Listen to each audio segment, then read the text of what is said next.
السلام عليكم البنات، مرحبا بكم اليوم معايا في وصفة جديدة ويوم جديد. غادي نحضروا حلوة ديال لاكريم اولا طارطة الشوكولا، كتجي رائعة.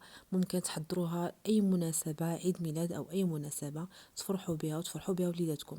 فيها مقادير تالية: 5 البيضات، كاس مع مرش ديال سكر سنيدة، نصف كاس زيت، ثم كأس معمر أو نصف كأس حليب دافئ، عندي كيس فانيلا وخمرة حمراء من فئة 8 غرام مع قبصة الملح وجوج كيسان ديال الدقيق.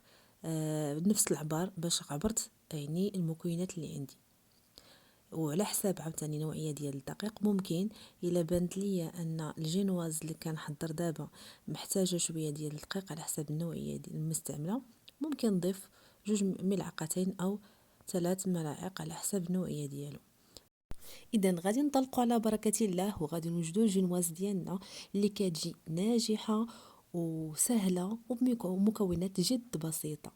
اذا اول حاجه ضروري كناخذ واحد الاناء اللي كنضيف فيه البيضات ب5 بحراره المطبخ، قبصه ملح، كيس فانيلا، سكر سنيده، وكنضربهم بالضراب الكهربائي. ممكن اللي ما عندهاش الطراب الكهربائي تستعمل الطراب اليدوي مع السرعه في التطراب دائما. هانتوما كيف كتلاحظوا معايا، يعني كنضربهم باش حتى كنحصل على الخليط المطلوب بحال هكا، حتى كيرغوي وكيولي الخليط ابيض طالع. ومن بعد كنضيف الزيت، يعني الزيت بهذه الطريقه، غير نصف كأس، النصف الاصغر في الكأس كنضيفو. ممكن نضيفو على مراحل. انا هنايا حيت وجدتها بسرعه في نفس النهار داكشي باش دغيا كبيت الزيت، ممكن نضيفو بشويه بشويه وحنا كنطربو. هانتوما كيف كتلاحظوا فهي جينواز اللي هي سهله، خصوصا المبتدئات. راني ضفت كاس نص كاس ديال الحليب، ثم خمارة حمراء مع كأسين دقيق، وحصل على هذا القوام. غادي ناخد لاطه اللي وضعت فيها انا هذا الاطار حيت ما عنديش لاطه طالعه من الجناب، وقسمت العجين ديالي على 3 ديال الكميات، لان غادي نستعمل الكيك او لا الحلوه ديالي على 3 ديال الطبقات. وكل مره كندخلها الفرن كطيب من الاسفل ومن الاعلى بحراره اللي هي متوسطه. دابا غادي نطلع على كريم ديالي اللي درت فيها 2 كيسان ديال الحليب بارد مع خنشه ديال كريم شونتيي. هانتوما وكنطربها في هذا الاناء الخاص اللي كنطلع به لا كريم، باش كيكون مسدود فهو عملي، ما كيطلعش او ما كيرش المطبخ او الجوانب، فكتخدمي وكتخلي المكان اللي خدمتي فيه في المطبخ نقي، كيبقى المطبخ نقي. هانتوما فدغيا كطلع لا كريم ديالي، لا كريم شونتيي. ما غاديش نضيف السكر لانني غادي نضيف عليها الشوكولات. انا خديت واحد الكميه اخرى طرفتها جانبا من الكريم ديالي، من الكريمه ديالي، وضفت عليها شوكولا ديال الذوبان اسود، شوكولا غالا تقريبا 200 غرام اللي ضفت انا هنا ديال الشوكولا اسود، شوكولات غالا. وكنعاود كنمزجو شويه بالطراب الكهربائي فقط، غير باش يتجانس مع الكريمه كامله وما يجي ما تجيش مبرقعه. هانتوما كيف كتلاحظوا دابا غادي ندخلها الثلاجه باش ما نضيعش الوقت. الان غادي نوجدوا السيرو اللي غادي نسقي به الجينواز ديالي، اللي هو عباره عن مكونين سهلين. غادي ناخذ حليب اللي هو سخون مع الشوكولا ديال الحليب العاديه. هانتوما كيف كتلاحظوا علاش الحليب سخون؟ باش تذوب الشوكولا غبره ديال الحليب ديال الشرب العاديه، وكنديرها في هذه القريعه اللي غرش بها. هنا للاسف تحذف لي المقطع ديال الجينواز، ولكن راها جات رائعه. كنسقيها وكندير لا كريم ديالي، لا كريم شونتيي. من بعد ما خليتها مده في الثلاجه، غير توقف جمع راسها باش تجيني سهله نديرها في هاد فوق يعني الجينواز. من بعد ما سقيت الجينواز ديالي، هانتوما كيف كتلاحظوا راه كندير طبقه بطبقه. كنذكر بان العجين ديالي قسمتها ل3 ديال الجينوازات، كتجي رائعه. وكان ايطالي هاد لا كريم شونتيي يعني بسهوله. هانتوما كيف كتلاحظوا باستعمال سباتول. انا غادي نعاود نغير يعني السباتول بهذه القطعه اللي كتساعدني باش انني نايطالي لا كريم مزيانه. هانتوما كيف كتلاحظوا كتجي سهله وسريعه. وكنبقى هكا كندير طبقات طبقه بطبقه حتى كنكمل كندخلها للثلاجه حتى كتجمع راسها. ودابا غادي ندوز باش نحضر الكاناش اللي هو عباره على شوكولا اللي هي دايبه. هانتوما دائما هنا عندي 250 غرام ديال الشوكولات اسود كالا هي اللي كنستعمل الحلويات. وغادي ناخذ نصف كاس دافئ ديال الحليب اللي غادي نضيف عليه راس معلقه ديال المايزينا. علاش راس المعلقه ديال المايزينا؟ لان الا كثرت المايزينا الا استعملتها بكميه كثيره غادي يجيني الكاناش محبب حرش. لهذا غادي نستعمل فقط هاد الكميه فقط باش يعقد لي الخليط ديالي. وغادي نضيفها على الشوكولات اللي دوب في حمام مريم من قبل. من بعد غادي نضيف قطعه ديال الزبده باش يعطيني اللمعان للشوكولات ديالي او الكاناش ديالي بصفه عامه. ممكن تحضروا الكاناش باي طرق، ممكن تحضروها يعني بالقشده الطريه اللي كتضيفوا عليها مثلا الشوكولات مذوب مع دانيت شوكولا، او لا تاخذوا شي ياغورت مثلا باي نكهه وتضيفوا عليه الشوكولات مع شويه ديال الحليب مع شويه ديال يعني المكونات اللي هي بسيطه كتعطيك اي نوع من لي غاناش اللي كنستعملو في الطورطات ديالنا. فقط هنا غادي نبدا نحرك مزيان باش تعطيني قوام يعني هو مطلوب وما تجيش محببه وما تجيش الكاناش ديالي غير لامعه. هانتوما كيف كتلاحظوا معايا.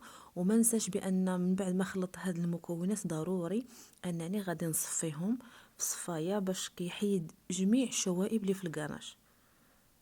فدغيا كيوجد هاد الكاناش ديالي ناجح. طورطه ديال الشوكولا اللي هي رائعه وصدقوني فكتجي لذيذه ورائعه. الا جربتوها كتجيكم سهله، فانا جربتها يعني وجدتها في نفس النهار. كل شيء الجينواز ولا كريم والكاناش كل شيء في نهار واحد. يعني حضريها بسرعه وفي نفس الوقت كاينه اللذه وكاينه يعني المنظر رائع. هنا ما خليتهاش يعني تشد راسها بزاف في الثلاجه كيف قلت لكم، لانني جبتها او لا قديتها في نفس النهار. من الافضل تبات ليله كامله في الثلاجه. هنا غادي نعاود نستعمل هاد السباتول باش كنعاود نرجع الملمس او لا كنقاد الملمس ديال الطورطه ديالي. هانتوما كيف كتلاحظوا معايا. ف هاد السباتول كتجيني بخاتيك سهله، بقاو شي بلايص كتعاودي كتغطيهم وكتبقاي حتى هذه الطريقه سهله حتى بالنسبه للمبتدئات.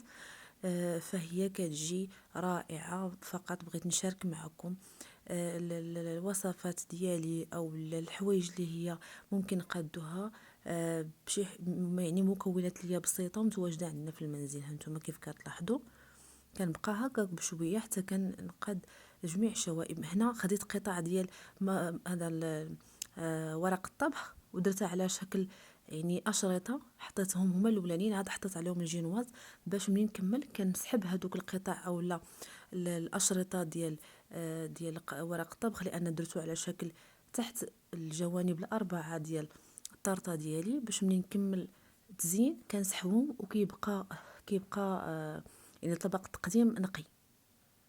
هانتوما كيف كتلاحظوا كنبقاو كنحرصوا على التزيين ديالها والمنظر ديالها يعني بشكل اللي هو بسيط وجيد. هانتوما كيف كتلاحظوا وكنستمر بهذه الطريقه حتى كنقاد جميع الجوانب. فهي طريقه اللي جد سهله خصوصا على المبتدئات، وطرطه اللي كتجي لذيذه بزاف مع جينواز اللي هي ناجحه 100%.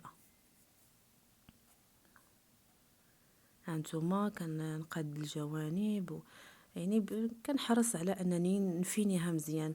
لا فينيسيون كتلعب دور. هنا من بعد ما فينيتها مزيان بقات عندي شويه ديال الكريمه فزينت بها هاد الجوانب كيف كتلاحظوا. هانتوما كيف كتشوفوا فقط زين اللي هو جا غير هكاك عادي. ممكن تزينوها باي طريقه بطريقتكم كما بغيتو. هنا ما بقاش عندي بزاف ديال لا كريم شونتيي فخدمت بداكشي اللي متواجد عندي واللي الكميه اللي بقات عندي. كيبقى تزيين من اختياركم، التزيين اللي هو عادي وبسيط ولكن في الاخير كتعطي نتيجه ناجحه ونتيجه رائعه 100%. غادي تعجبكم صدقوني الا جربتوها غتعجبكم مع جينواز اللي هي ناجحه بثلاث طبقات وكريمه اللي هي ناجحه وكاناش كذلك اللي هو رائع وكيلمع. صافي هنا كنزينها بالكميه ديال لا كريم شونتيي اللي بقات عندي.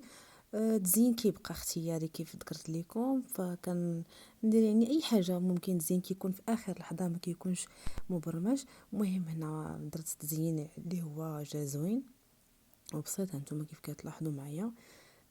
باقي هنايا غادي نزيد طبقه اللي كتجي من الفوق اللامعه اللي هي الكاناش. فقبل ما ندير الكاناش ضروري كيف ذكرت لكم انني غادي نصفيه باش يجي يعطيني هاد اللمعه اللي فيه، هانتوما كيف كتلاحظوا. فهو كاناش اللي هو بسيط وناجح وكيجي لذيذ. كنصبه على الطورطه ديالي من الفوق، كنحاول نملأ جميع يعني الفراغات باش كتجي الطبقه اللي في الاعلى يعني بارزه يعني بواحد المنظر اللي هو جميل.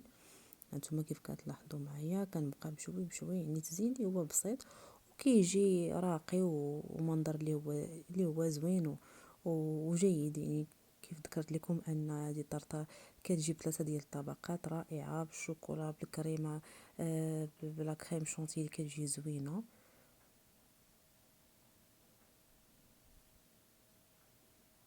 هانتوما كنحاول انني نايطالي هاد الكاناش بالسباتول باش كيعمر الفراغات، ما يبقاش ما تجيش لاطر ديالي من الفوق ما مقاداش او ما متناسقاش.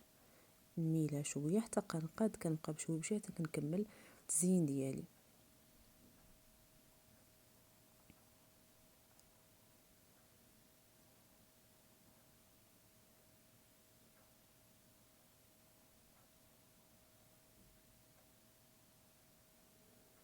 ثم يعني نحاول ما امكن انني نملأ هاد الجوانب كلها باش يجي المنظر ديال الطورطه ديالي زوين.